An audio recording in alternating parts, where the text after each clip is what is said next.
तो फिल्म की शुरुआत माइकल से होती है। वो और उसके डैड दोनों मॉर्टिशियंस हैं जो मरे हुए लोगों की बॉडी वॉश करते हैं। फिल्म के स्टार्ट में ही ये फ्यूनरल के लिए एक लेडी की बॉडी को तैयार कर रहे थे जिसने सुसाइड की थी। माइकल अपने डैड से पूछता है कि इसने सुसाइड कैसे की, तो उसके डैड उसे समझाते हैं, देखो बेटा, हमारा काम सिर्फ लोगों की बॉडी को फ्यूनरल के लिए तैयार करना होता है, उनकी मौत के बारे में जानना हमारे लिए बेहतर नहीं। उस औरत की बॉडी पर मरते हुए एक ब्रेसलेट था और एक अजीब सा डेविल वाला टैटू भी बना था। फिर आज रात में माइकल अपने दोस्त से मिलता है और उसे बताता है कि उसने सेमिनरी कॉलेज को ज्वाइन करने का फैसला किया है। सेमिनरी कॉलेज असल में क्रिश्चियंस का कॉलेज है जहाँ पर प्रीस्ट बनने की पढ़ाई की जाती है। उसके फ्रेंड ने पूछा, तुम प्रीस्ट क्यों बनना चाहते हो, तुम्हारे तो ग्रेड्स भी इतने अच्छे हैं। तो उसने कहा, हमारी फैमिली में सिर्फ 2 ही काम हो सकते हैं, या तो मैं मोर्टिशियन बन सकता हूँ या फिर प्रीस्ट। मोर्टिशियन मैं बनना नहीं चाहता, इसीलिए मैं प्रीस्ट की स्टडी करने जा रहा हूँ। 4 साल बाद मैं कोई भी बहाना करके प्रीस्ट नहीं बनूंगा और कम से कम इस मोर्टिशियन वाले काम से भी मेरी जान छूट जाएगी। फिर फिल्म में 4 साल का वक्त गुजर जाता है और दिखाया जाता है कि आज सब लोगों ने अपना ये कोर्स पूरा कर लिया था। सब लोगों को उनकी डिग्री दी जाती है और रात होते ही माइकल अपने फादर को रेजिग्नेशन दे देता है कि वो आगे एक प्रीस्ट के तौर पर अपनी जिम्मेदारियां नहीं निभा सकता। ईमेल करते ही माइकल ने अपना बैग पैक किया और यहाँ से निकल गया, लेकिन उसे रोकने के चक्कर में वो साइकिल पे चलती एक लेडी से टकरा गई। वो लड़की दूर जाकर गिरी और उसके ऊपर से एक वैन चल गई। लड़की बहुत ज्यादा जख्मी हो गई थी। इस एक्सीडेंट को देखकर माइकल भी वापस उन तक आया। माइकल ने देखा कि उस लड़की की हालत बहुत ज्यादा खराब थी। इस टाइम माइकल का हुलिया बिल्कुल एक प्रीस्ट जैसा था। तो उस लड़की ने माइकल को देखकर कहा कि प्लीज मुझे ब्लेसिंग दे कि मेरी मौत आराम से आ जाए। हालांकि माइकल ये सब करना नहीं चाहता था, लेकिन वो एक मरती हुई लड़की को इनकार भी नहीं करना चाहता था, इसीलिए उसने एक प्रीस्ट के तौर पर उसे ब्लेसिंग दे दी। खैर अगले दिन अब दोबारा फादर माइकल से मिलते हैं और उसे कहते हैं कि मैं तुम्हारा वो लेटर आगे नहीं सेंड कर रहा। मुझे लगता है कि तुम बहुत अच्छे प्रीस्ट भी बन सकते हो और एग्जॉर्सिस्ट भी बन सकते हो। एग्जॉर्सिस्ट की पोस्ट भी काफी अच्छी होती है और वैसे भी हर साल इस दुनिया में डिमोनिक एक्टिविटीज बढ़ रही हैं। तुम्हारा एग्जॉर्सिस्ट बनना इस दुनिया के लिए भी फायदेमंद साबित हो सकता है। लेकिन माइकल ने कहा, फादर मुझे प्रीस्ट बनने में कोई इंटरेस्ट नहीं है। तो फादर ने बताया कि अगर तुम प्रीस्ट नहीं बनोगे तो चर्च तुम्हारी सारी स्कॉलरशिप तुम्हारी लोन में बदल देगी और तुम्हें उसे फिर पे करना पड़ेगा। माइकल बेचारा क्या कहता, अब उसे फादर की बात माननी पड़ी और वो एग्जॉर्सिस्ट बनने के लिए तैयार हो गया। हालांकि उसे एग्जॉर्सिज्म पे और डिमोनिक एक्टिविटीज पे बिल्कुल भी बिलीव नहीं था, लेकिन क्योंकि इस ट्रिप के उसे पैसे मिल रहे थे तो उसने अपना टाइम पास करने का ही सोचा। पहली क्लास शुरू हो जाती है। फादर सभी बच्चों को बताते हैं कि एग्जॉर्सिज्म करने से पहले हमें इंसान की मेंटल और फिजिकल हेल्थ को देखना पड़ता है। मेंटल इलनेस और डिमोनिक सिंड्रोम की निशानियां लगभग एक जैसी होती हैं, लेकिन डिमोनिक सिंड्रोम में इंसान लोगों से कट के रहता है, लगातार पेन में रहता है और किसी से बात करना पसंद नहीं करता। इसी क्लास में माइकल एक जर्नलिस्ट से मिलता है जो अपना जर्नल लिखने के लिए ये कोर्स कर रही थी। इसी क्लास के दौरान फादर ने माइकल का एग्जॉर्सिज्म पे बिलीव ना होना नोटिस कर लिया था, इसीलिए वो माइकल को फादर लोडस से मिलने को कहते हैं जो एग्जॉर्सिज्म में बहुत ज्यादा एक्सपर्ट थे। उनकी बात मानते हुए माइकल उनके घर चला जाता है जो घर बिल्कुल एक खंडर जैसा था। फादर उसे घर के अंदर ले जाते हैं जहाँ पर उसके एक क्लाइंट आई हुई थी। इस लड़की को देखकर माइकल को नहीं लग रहा था कि ये पोसेस्ड होगी, वो बिल्कुल नॉर्मल लग रही थी। तो उसने फादर से सवाल किया, आपको कैसे पता है कि ये लड़की पोसेस है? तो फादर ने उससे कहा कि तुम अपनी कोई चीज एक बैग में डाल दो। माइकल को उनकी बात की समझ नहीं आई, लेकिन उसने एक अमेरिकन डॉलर बैग में डाल दिया और उसके बाद वो लोग उस लड़की के सामने चले गए। फादर ने लड़की से पूछा, बताओ माइकल के बैग में क्या है? लड़की ने कहा, मुझे कैसे पता हो सकता है? फादर ने उसे गेस करने को कहा। लड़की ने गेस करने से मना कर दिया। फादर ने उस पे जोर डालना शुरू किया तो उसके अंदर का डीमन जाग गया और आखिर उस लड़की ने बता दिया कि माइकल के बैग में एक अमेरिकन डॉलर है, जिसे बाद में माइकल ने निकाल के भी दिखा दिया। और यहाँ फादर ने बताया कि पोजेस्ड हुए लोगों को डिमोनिक पावर्स की वजह से छुपी हुई चीजों का भी इल्म होता है और यही पोजेशन की सबसे बड़ी निशानी है। अब फादर उसका एक्सॉर्सिज्म शुरू कर देते हैं। उसके सर पे हाथ रखते हुए वो लैटिन में बहुत सारे मंत्र पढ़ते हैं, जिसकी वजह से डीमन को बहुत ज्यादा दर्द हो रहा था और वो फादर को अजीबोगरीब गालियां भी दे रहा था। लेकिन फादर ने अपना काम जारी रखा और आखिर वो डीमन कंट्रोल में आ गया। ये दोनों यहाँ से चले गए और फिर माइकल ने फादर से सवाल किया कि क्या डीमन चला गया है? फादर ने कहा, नहीं, अभी वो सिर्फ कंट्रोल में आया है। डीमन को भगाने में और स्पिरिचुअलिज्म में काफी सारा वक्त लग जाता है और ये बहुत पेशेंस का काम है। खैर माइकल अब वापस अपने हॉस्टल में चला जाता है और वहां जाकर जैसे ही वो पॉकेट में हाथ डालता है तो उसकी पॉकेट से एक ब्रेसलेट निकलता है।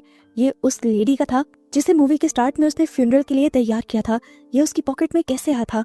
ये जानने के लिए वो अगले दिन दोबारा फादर लूकस के पास जाता है और उससे कहता है कि आप दोबारा उस लड़की को बुलाएं और उससे पूछें क्या ये ब्रेसलेट उसने मेरी पॉकेट में डाला था। इस लड़की को बुलाया जाता है और उससे इस ब्रेसलेट के बारे में पूछा जाता है, तो लड़की कहती है कि ये ब्रेसलेट शैतान ने डाला है। अब फादर उसके अंदर के शैतान को भड़काना शुरू कर देते हैं और माइकल ये ब्रेसलेट दोबारा उस लड़की के हाथ पे बांध देता है। शैतान के उभरते ही वो लड़की जैसे पागल सी हो जाती है और माइकल से कहती है, वो औरत याद है जिसे तुमने उस दिन नहलाया था, वो लड़की तुम्हें हेलो बोल रही है। उसकी ऐसी हालत देखकर फादर उसे कंट्रोल करने लग जाते हैं, जबकि शैतान उस लड़की के ऊपर हावी होकर माइकल का भी गला दबाने लगता है। तब फादर उस लड़की का कान पकड़कर दोबारा कुछ पढ़ना शुरू करते हैं, जिससे शैतान को बहुत ज्यादा तकलीफ होती है और उस लड़की को भी वॉमिट होने लग जाती है। उसकी वॉमिट में लकड़ी के कुछ टुकड़े और खून निकल रहा था और आखिर वो रिलैक्स भी हो गई। यहाँ पर एक मर्तबा के लिए हमें लगा कि उसके अंदर का शैतान निकल चुका है, लेकिन ऐसा नहीं था। वो अभी भी सिर्फ कंट्रोल नहीं आया था। आज के इस हादसे के बाद माइकल को थोड़ा बहुत एक्सॉर्सिज्म पे बिलीव होने लगा था। अगले दिन फादर लूकस दोबारा उसे अपने घर बुलाते हैं, क्योंकि उन्हें एक और एक्सॉर्सिज्म के लिए किसी के घर जाना था। आज मौसम काफी ठीक था, लेकिन फिर भी फादर ने उसे एक अम्ब्रेला दी थी और कहा कि रास्ते में बारिश हो जाएगी। माइकल को उनकी बात अजीब लगी, लेकिन ये लोग चल पड़े और रास्ते में सच में बारिश हो गई। ये लोग अब उस बच्चे के घर गए जिसका कहना था कि उसे एक डिमोनिक हॉर्स तंग करता है। उसकी कमर पर एक हॉर्स के मारने के निशान भी थे और वो इन चीजों से बहुत ज्यादा तंग था। खैर फादर अब उसका एक्सॉर्सिज्म शुरू कर देते हैं और उसके एक्सॉर्सिज्म के बाद बच्चा माइकल को देखकर अपनी मॉम के कान में कुछ अजीब सी बात कहता है, जिससे उसकी मॉम उसे डांट देती है और ऐसी कोई बात ना कहने को बोलती हैं। उसके एक्सॉर्सिज्म के बाद फादर और माइकल दोनों अपने घर आ जाते हैं, जहां फादर को कॉल आती है और पता चलता है कि उनकी पहली पेशेंट जिसका नाम रोजरिया था, उसे सुसाइड करने की कोशिश की है और उन्हें फौरन हॉस्पिटल बुलाया जाता है। इस टाइम रोजरिया की हालत बहुत ज्यादा खराब थी, कोई भी उसे हैंडल नहीं कर पा रहा था। उसकी आवाज भी शैतानी हो चुकी थी। जब फादर उसके ऊपर एक्सॉर्सिज्म परफॉर्म करते हैं तो वो फादर को दूर धकेल देती है और सबसे कहती है कि तुम सब मुझसे डरो। तो माइकल कहता है, क्यों, तुम तो हो ही नहीं। इससे उस डीमन को भी गुस्सा आ जाता है, जिसे फादर दोबारा एक्सॉर्सिज्म करके शांत करते हैं और ये लोग बाहर आ जाते हैं।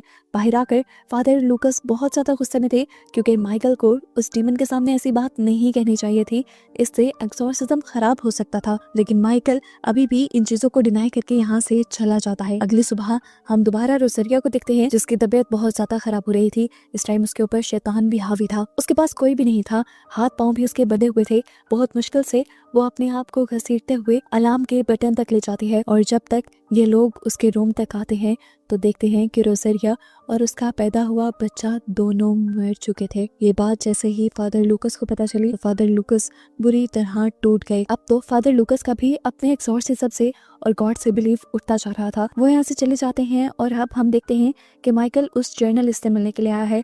वो उस जर्नलिस्ट को सारी कहानी सुनाता है रोजरिया वाली, कि किस तरह रोजरिया के ऊपर एक डीमन ने कब्जा किया हुआ था। इन लोगों ने एक्सॉर्सिज्म किया, उसके बावजूद भी रोजरिया मर गई। वो अभी तक इसी कश्मकश से नहीं निकल पा रहा था कि क्या ये सब चीजें ठीक होती भी हैं कि नहीं। खैर इस मीटिंग के बाद वो अपने हॉस्टल के रूम में आकर सो जाता है और जब उसकी आंख खुलती है तो वो अपने मोर्टिशियन वाले रूप में था। वो अपने पुराने घर में था। वो इस टाइम एक मुर्दे को नहला रहा था कि तभी उसके पास कोई अजीब सा ओल्ड मैन आया। उसके डरावने हाथ थे। वो अपना हाथ कुछ इस तरह से माइकल के आगे करता है कि जैसे माइकल उसे चूमे, लेकिन माइकल उसे चूमने से पहले ही रुक जाता है। तो वो हाथ फिर माइकल के मुंह पे प्यार करता है और एकदम से उसका गला पकड़ लेता है। वो माइकल को दम घोट कर मारना चाह रहा था, लेकिन एकदम से माइकल की आंख खुल गई और हमें दिखाया गया कि ये सब माइकल का डरावना ख्वाब था। इस टाइम माइकल के दरवाजे पे कोई नॉक भी कर रहा था।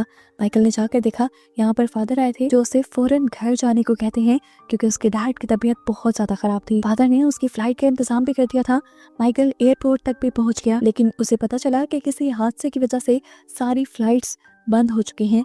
माइकल टूटकर अपने हॉस्टल रूम में वापस आ जाता है और देखता है कि अब उसका पूरा रूम मेंढकों से भरा हुआ था। खैर इस सीन के बाद हमें दोबारा फादर लूकस को दिखाया जाता है, जो अब शीशे के सामने खड़े शेव कर रहे थे और एकदम से उन्होंने अपने गाल पे कट लगा लिया। उनकी ऐसी अजीब हरकतों की वजह ये थी कि फादर लूकस असल में पोजेस्ड हो गए थे। क्रिश्चियनिटी में माना जाता है कि अगर कोई प्रीस्ट एक्सॉर्सिज्म करने में फेल हो जाए तो डिमोनिक पावर उसे ही पोजेस कर लेते हैं, और फादर लूकस के साथ भी कुछ ऐसा ही हुआ था। असल में वो रोजरिया का एक्सॉर्सिज्म ठीक तरीके से परफॉर्म नहीं कर पाए थे। वो उसके डीमन को जब कंट्रोल नहीं कर पाए तो उनका अपना ही फेथ कम होने लगा।